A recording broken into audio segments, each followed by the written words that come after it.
Our decoy is really starting to take shape now. Brian is cutting the duck's head out of a block of basswood using the same profile technique used when cutting out the body. Now it's off to the grinder for some detail work.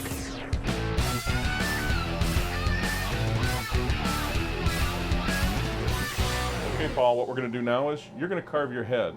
But the way I like to teach is I'm going to do some demo on it, and then I want you to replicate and follow what I did. Remember I said we needed to cut some 45s and some 90s? We're going to do that right now. We're just going to take our grinder head and follow those lines that we laid right in. We've got a line up here that tells us how deep to go, and we're not going to cross that line. And what this does is it puts the roundness in the cheek of our decoy and creates the shadows that we need to make our bird look alive and have dimension on the water. And I tell the kids when they're doing this to think of a wall and a shelf. There's my wall, here's my shelf, one quick cut here, and that part of the decoy is done. Ready to give it a try? Sure. All right, step on in.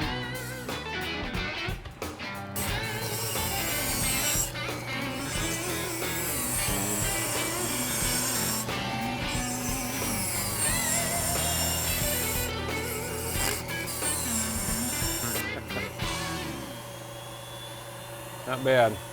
After doing similar grinding to the cork body, the head has been attached and the decoy is now ready for some finished sanding. All right, just a couple more hits with sandpaper. You'll have your finished sanding done. You got your head on. We got your keel on. That's a keel. Got your body all the way contoured and ready to roll. Got it looking pretty good. So what we'll do next is we'll seal the cork, because we do have to seal it against the water. The cork doesn't absorb water, but the voids in between the cork will. So we seal it with a really good cork sealer from the duck blind, then we're ready to paint it. Good. Yeah, it's starting to come together. Nice job. Yep, turned out good so far.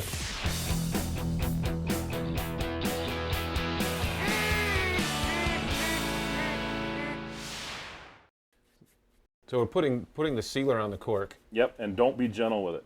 This duck blind cork sealer does an excellent job. It soaks right in.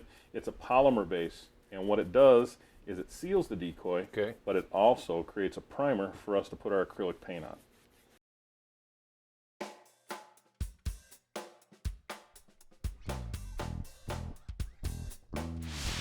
Yeah, we've already taken, we blocked in a lot of the colors already. We've gotten the head pretty close to where we want it. And we're starting to put some detail in our decoy. Is that true? Yep. Again, we're exaggerating and we're doing a caricature of nature Okay. so that this duck stands out better on the water. Because its entire job is to attract ducks. Okay.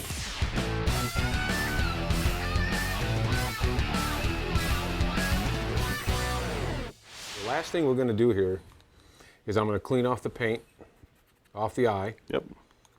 and it's going to be ready to go. Bring that shine out, bring Yeah. it to life. You did a good job. Yeah, it turned out really well. You know, I was surprised. I really like making these things. This is, like I said, it's kind of like a traditional bow hunt, muzzleloader hunter. Yep. But I got to tell you, I really enjoyed it. I really did. It's Mr. Ballard, thank you so much been a pleasure. for taking us through your factory here. bet. We're going to take this decoy and you guys on a hunt. And my daughter is going to be the host of that. You guys don't go away. We'll be right back. When we come back, we're moving from the factory to field. Stay tuned.